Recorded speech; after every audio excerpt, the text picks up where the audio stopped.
What's up guys, Will here with Rennthusiast, my YouTube channel centering on air-cooled Porsche 911 ownership experience. And if you are here today because you're trying to learn more about the cost of ownership of classic Porsche 911s, then you're in the right place because I'm going to take you through exactly what it's cost me to own this 1986 Porsche 911 behind me for 2 solid years. In this video, I'm going to take you through the exact repairs the car has required. I'm going to give you exact to-the-penny prices for what each of those has cost, and then I'm going to share with you my all-in cost of ownership for this car over the course of 2 years, and I'm going to tell you how much I paid for the car as well. Before I jump into that content though, I'd like to invite you to subscribe to this channel. I cover things just like this, how much it costs to live with, own, enjoy, and sometimes hate these Porsche 911s. I also include owner interviews and Porsche events, so if that's your kind of thing, definitely subscribe.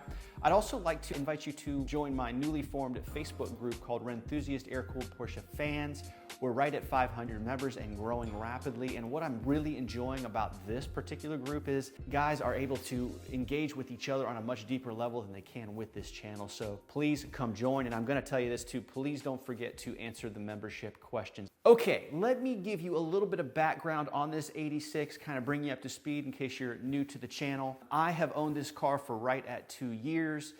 When I bought it, it had 76,000 miles on it. It now has 84,000 miles, and many of those miles that I put on the car have been done on back roads, up in the mountains. So this car gets used. It is not a garage queen. I think that the costs of ownership that I'm going to share with you today are definitely reflective of having a car that gets used. I bought the car from a seller in Atlanta, Georgia. I found it on the PCA Classifieds, which, by the way, that's one of my favorite spots to buy these cars. You generally find sellers who have cared for and treasured their cars. So I'm not going to get into all that. I did a video on where to find a classic Porsche 911, and so I'll put a card up to that video, and you can go investigate that if you're in the market and trying to figure out where to buy one of these cars.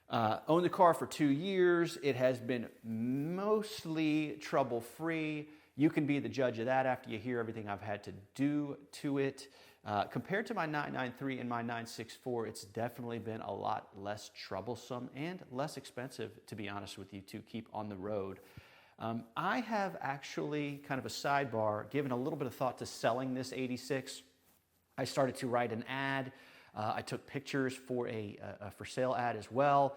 And then I started digging into the documentation I have on the car as kind of, getting it prepped to list all of that information in the ad. And it just struck me how clean this car is, how well documented this car is. And so I decided not to sell it, at least for now. I am going to be doing some reversible mods to the car to kind of make it a little bit more exciting to me.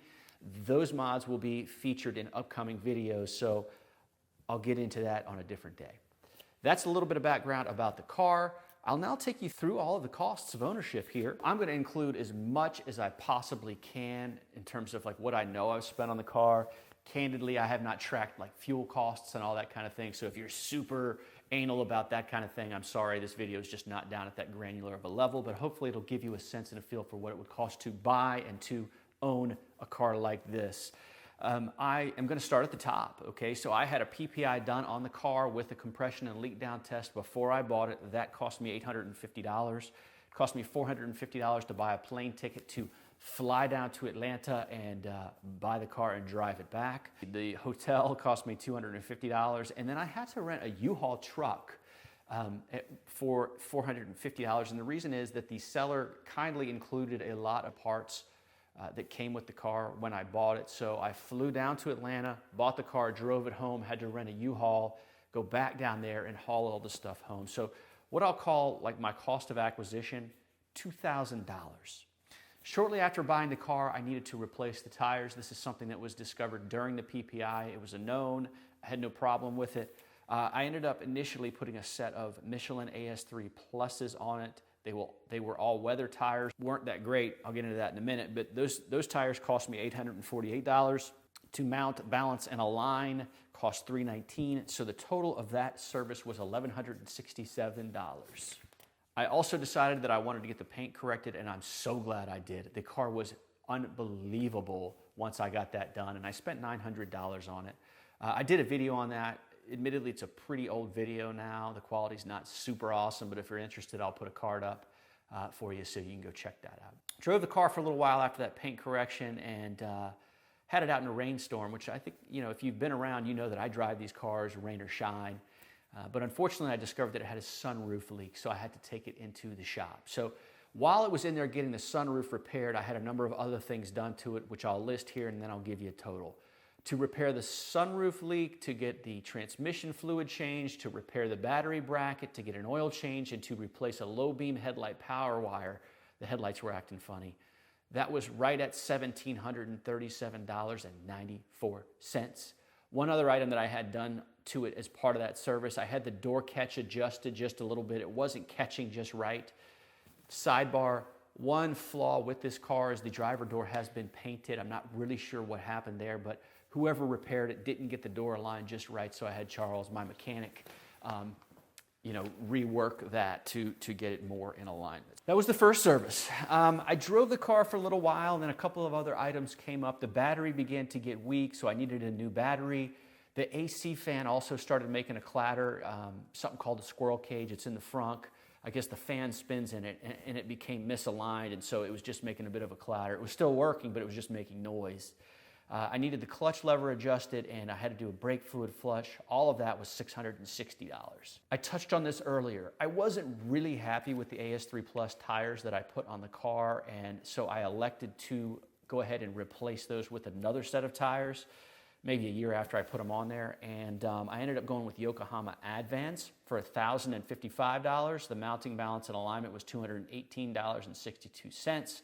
for a total of $1,274.46. Now, you need to bear in mind that you might not buy two sets of tires for your car in the span of a year, right? So like that wouldn't necessarily be a clear representation of what it would cost you to own a car like this. Drove the car for a little while, went to a rally. When I was at the rally, I learned a few more things about some mods that some guys had done, and true to form, when I came home, I was like, man, I want to make some changes. And so I had a fairly robust service done that I'm getting ready to share with you. I had my mechanic put on a Wevo Classic shift kit. I swapped the exhaust. So the seller included with the car, but not on the car, a custom dual center exit exhaust setup. And the exhaust looked cool, didn't sound that great after I had it put on, but the biggest killer for it is it didn't have heat exchangers. I did have my mechanic put that on, and I survived a winter without heat. I have since had the OEM exhaust put back on, but as part of this service, I had him do the exhaust swap as well. Got a new shift knob, front crank seal, intermediate shaft O-ring. The motor had started to seep a little bit. New distributor cap, new rotor, air filter, and also the radio kept blowing, so I had the radio fuse replaced, and I guess he kind of repaired some wiring there too. But the total of that service was $2,640.57. The most recent service that I've had done on the car, and again, there's some work done in here that you wouldn't necessarily have to do. It's been purely elective on my part, but this is the one where I had him replace the exhaust, put the original exhaust back on. It's autumn here in the United States, and I just can't face another winter without heat. And so I had him put the exhaust back on. I had an oil change done. I had the Wevo shifter needed to be adjusted a little bit. I kept nicking reverse when I was going from fifth to fourth, not good. I had him replace a window switch, and also my brake light kept blowing out, and it turned out that a wire had worn through and was making contact with the body, so it kept blowing a fuse. So the total for that was $1,315.05. So here we are. The total cost of ownership for this classic Porsche 911, $11,295.26 without the cost of the car. So that's how much it's cost me to keep it on the road, up to standard, where I wanted it, with some elective stuff, some required stuff, for the course of 2 years. That brings us to a $5,600 per year running cost on this 3.2. Now, I want to add a little bit more color to this for you because I am able to pull information about what it cost the previous owner to own the car for 6.5 years. So he ended up spending, and he and I are friends, I texted him with this information. He ended up spending $28,000 over the course of 6.5 years of ownership of this 86 3.2. What that worked out to for him on a per year basis is $4,300 per year. He did a pretty major project somewhere in there. It was about 12 grand. It was like suspension, wheels, tires. He upgraded the AC system, all of that. And that ended up getting baked in there. So it actually cost him less on an annual basis than it cost me. So it cost him $4,300 a year. It cost me $5,600. So there you go. I did commit to you on the front end of this video that I would share with you what I paid for this car. You need to remember that I bought this car before the air-cooled Porsche 911 feeding frenzy fever that has stricken the marketplace. And so I think this car would be a lot more today. Whether or not those values hold steady, I don't know. That's a different topic for a different day. But in November of 2019, I spent $47,000 on this car. So this car has cost me, over the course of 2 years, to buy the car and to carry the car, right around $59,000. And so I'd love to hear your thought process around that in the comments. Like, is that a lot? Is that about right? Have I gotten out cheaply? Would love to get your reactions. And if you own one of these cars, I'd love to know how that compares to your experience as well. I think in this market, how about this? I won't project what I think this car is worth. I will say that I've seen similar cars to this one shockingly go for like $65,000 and $70,000. So bottom line is, I feel good about where I am in this car financially. And that just adds to a sense of feeling of well-being about the car, and another reason to hang on to it. I also just want to touch on really quickly how my ownership experience of this 3.2 has compared to the 993 and the 964. I think I might have touched on this earlier. It has been far more trouble-free than the 993 and the 964. The 993, I embarked on a pretty major outlaw project in that car, and that cost me a fair amount of money. I don't think that's a fair kind of cost of ownership representation to talk about that when I talk about what it's cost me to carry this car for 2 years. But the 993 has been more expensive to own. The 964 as well. I'll put a card up to my recent video about what it cost me to sort that car immediately after buying it.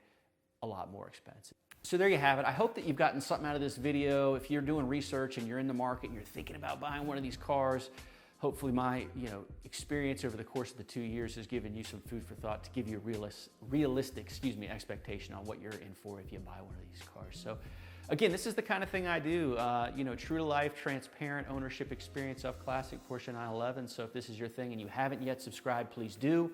And also please go check out that Facebook group, Rennthusiast Air-Cooled Porsche Fans. Until next time, I'm out of here.